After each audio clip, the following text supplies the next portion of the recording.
Hello friends, स्मार्टो systems की जावा series में आपका स्वागत है।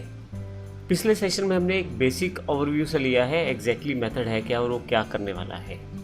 इस सेशन में हम प्रैक्टिकली स्टार्ट करते हैं मेथड्स के बारे में सारी जानकारी। मेथड की डेफिनेशन एग्जैक्टली है क्या।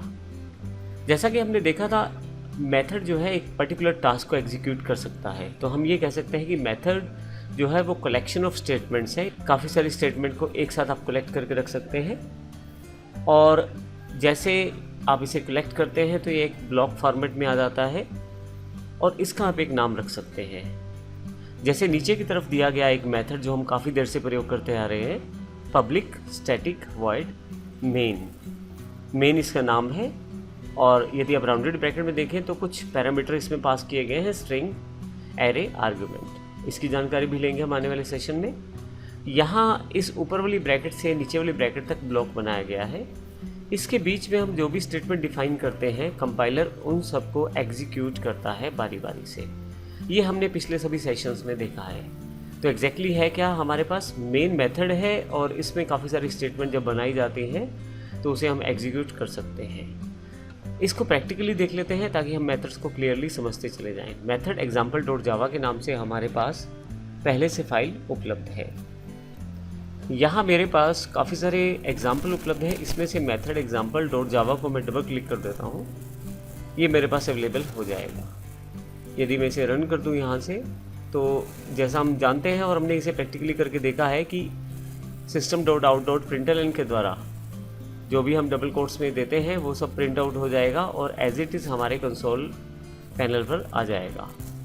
तो इसमें जैसे मैसेज आ गया है, hi this is a main method. तो इस तरह से पब्लिक स्टैटिक वॉइड मेन एक डिफ़ॉल्ट मेथड है जो क्लास के साथ प्रयोग किया जाता है उसकी कोडिंग को एग्जीक्यूट करने के लिए।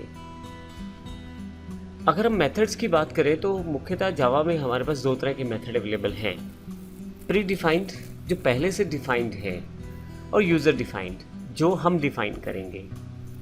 अब प्री डिफाइंड में बहुत सारे मेथड्स पहले से जावा में अवेलेबल हैं जो पैकेजेस और क्लासेस के साथ जुड़े हुए हैं जिनको आप प्रयोग कर सकते हैं। जैसे हमारे पास मैथ क्लास है और उसके काफ़ी सारे मेथड्स हमारे पास पहले से अवेलेबल हैं जिनसे हम पहले से डिफाइन टास्क कर सकते हैं। इसी तरह से स्ट्रिंग क्लास अवेलेबल है, उसमें काफ़ी सारे मेथड पहले से जुड़े हुए हैं जिनमें हम स्ट्रिंग से रिलेटेड मैनिपुलेशन कर सकते हैं। यूज़र डिफाइंड मेथड वो मेथड है जो हम खुद तैयार करेंगे और सारी की सारी कोडिंग हमारे द्वारा की जाएगी।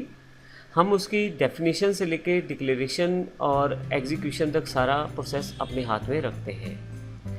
प्री डिफाइंड में पहले से ही सब चीज़ें डिफाइंड हैं।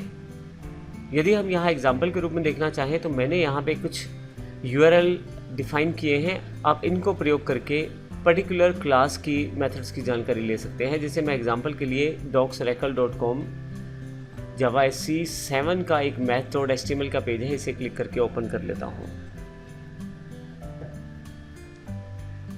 यहाँ से इसे मैं गूगल क्रोम को प्रोसेस करके ओके करके खोल लेता हूँ। जैसे ही ये पेज आपके पास खुलेगा, आपके पास java.lang पैकेज में मैथ क्लास दी गई है। हालांकि हमने पैकेजेस को अभी डिफाइन नहीं किया है, लेकिन आप पैकेज को एक फोल्डर की तरह मान सकते हैं जिसमें हमारी सभी क्लासेस को स्टोर किया गया है। तो यहाँ पे क्लास मैथ है और यहाँ पे हमारे पास इससे रिलेटेड काफ़ी सारे फंक्शंस हैं जो मैथ क्लास के साथ आप एग्जीक्यूट कर सकते हैं। यहाँ नीचे की तरफ देखिए, आप बहुत सारे फंक्शंस की लिस्ट दी गई है। फर्दर उनकी एक्सप्लेनेशन भी साथ में दी गई है जिनको आप प्रयोग आप कर सकते हैं। मैं यहाँ पे रैंडम फंक्शन ढूंढना चाहता हूँ तो यहाँ मैं रैंडम टाइप कर देता हूँ। तो ये रहा रैंडम फंक्शन मेरे पास।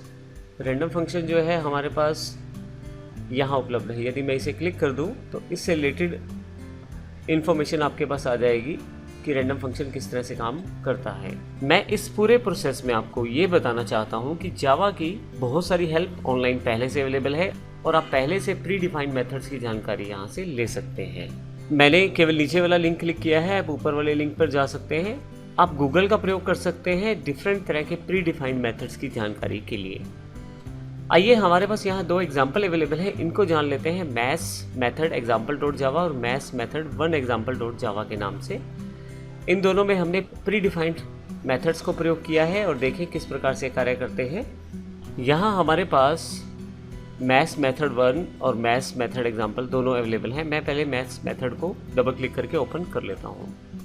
यहाँ हमने मैथ क्लास के रैंडम मेथड को प्रयोग किया है। सबसे पहले देखते हैं किस प्रकार से इसको प्रयोग किया गया है।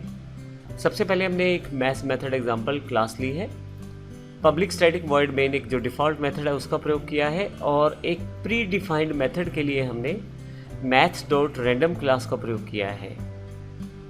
और एक प्री डिफाइंड मेथड को प्रयोग करने के लिए हमने मैथ क्लास का प्रयोग किया है। उसमें ऑलरेडी रैंडम के नाम से एक मेथड हमारे पास अवेलेबल है। यदि आप इसकी अधिक जानकारी चाहते हैं तो केवल माउस यहाँ रखें, आपके पास इन्फॉर्मेशन यहाँ अवेलेबल हो जाती है। अब देखें तो हमारे पास यह मैथ क्लास जो है जब इस रैंडम मेथड को एग्जीक्यूट करती है तो एक रैंडम नंबर जनरेट होता है जो डबल डेटा टाइप में अवेलेबल होता है। मैं इसको डबल एक्स में रिसीव कर लेता हूँ तो यह मेरे पास नंबर एक्स में स्टोर हो जाता है। क्योंकि डबल फ्रैक्शनल वैल्यूज़ को अवेलेबल करवाएगा, इसके लिए मैंने जो नंबर मिला है उसको 10 से गुना कर दिया गया है ताकि मेरे पास जो नंबर है वो इंटीजर में कन्वर्ट कर पाऊँ। इंटीजर में कन्वर्ट करने के लिए मैंने यहाँ पे टाइप कास्ट किया है इंटीजर में, क्योंकि आपके पास x जो है वो डबल में है।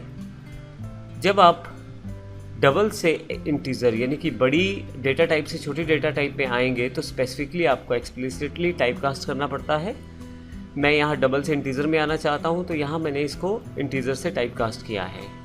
टाइप कास्टिंग की अधिक इन्फॉर्मेशन आपको आने वाले सेशन में मिलेगी। अभी तक के लिए केवल इतना कि आपने डबल को इंटीजर में कन्वर्ट किया है, क्योंकि x आपके पास डबल में था। आपने इसको मल्टीप्लाई किया 10 से तो डबल में आउटपुट आया, लेकिन सामने स्टोर करने के लिए इंटीजर y है, तो इस कारण से मैंने इसको इंटीजर में कन्वर्ट कर लिया है। हालांकि इसको मैं डबल में भी स्टोर कर सकता था, लेकिन मैं चाहता हूँ यहाँ पे फ्रैक्शन वैल्यूज़ को हटाना, तो इस कारण से मैंने इसको इंटीजर में स्टोर किया है।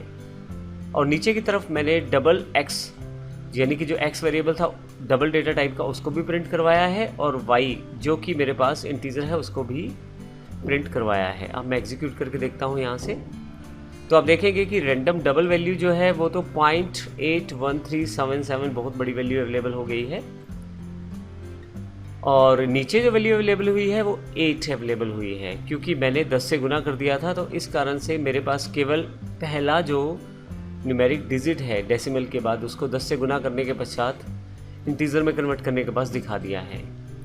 अब ये जो रैंडम मेथड है यह एक रैंडम नंबर जनरेट करता है जो अलग अलग रहता है हर बार। मैं अगर दोबारा इसे एग्जीक्यूट करूं तो 6 नंबर आएगा, फिर से दोबारा एग्जीक्यूट करूं तो 7, फिर से एग्जीक्यूट करूं तो 7, और आप किसी भी तरह से यह कंफर्म नहीं कर पाएंगे कि नेक्स्ट नंबर है कौन सा। तो इसे एक तरह से रैंडम नंबर द्वारा जनरेट किया जा रहा है, तो इसे एक रैंडम मेथड द्वारा जनरेट किया जा रहा है जो मैथ क्लास का है यह, और पहले से प्री डिफाइंड मेथड है। और यहाँ मैंने एक क्लास और बनाई है मैथ्स मेथड 1 एग्जाम्पल डॉट जावा, और इसको यहाँ पे ओपन कर लिया है। इसमें भी हम बात करते हैं प्री डिफाइंड मेथड्स की जो मैथ क्लास के ही है। तो मैंने यहाँ पे 2 मेथड्स को प्रयोग किया है, मैथ्स डॉट मैक्स जो आपके दिए गए 2 नंबर में से बड़ा नंबर ढूंढ के बताएगा, और मैथ्स डॉट मिनिमम जो आपके दिए गए 2 नंबर में से छोटा नंबर ढूंढ के बताएगा। तो यहाँ मैंने इंटीजर a और b लिए हैं 40 और 20। a और b को पास कर दिया है मैथ्स डॉट मैक्स मेथड में।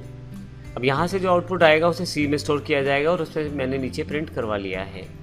इसी तरह से मिनिमम मेथड जो है उसमें मैंने फिर से a b को पास किया है और d में स्टोर करवा लिया है, फिर d को भी नीचे प्रिंट करवा लिया है। यदि आप इनका आउटपुट देखें तो मैक्सिमम नंबर इज़ 40, इन दोनों में से बड़ा नंबर इसने ढूंढ के बता दिया है, और मिनिमम नंबर इज़ 20, और इन दोनों में से छोटा नंबर भी ढूंढ के इसने बता दिया है। तो इस तरह से मैं आसानी से प्री डिफाइंड मेथड्स का प्रयोग करते हुए अपने कार्यों को आसान कर सकता हूँ। अधिक जानकारी के लिए अगर यदि आप गूगल करते हैं काफ़ी सारी इन्फॉर्मेशन आपको काफ़ी सारी क्लासेस और मेथड्स के बारे में मिल जाती हैं जो सभी जावा से रिलेटेड रहती हैं। तो इस सेशन में हमने प्री डिफाइंड मेथड्स की बात की है। नेक्स्ट सेशन में हम बात करेंगे यूजर डिफाइंड मेथड्स के बारे में। धन्यवाद।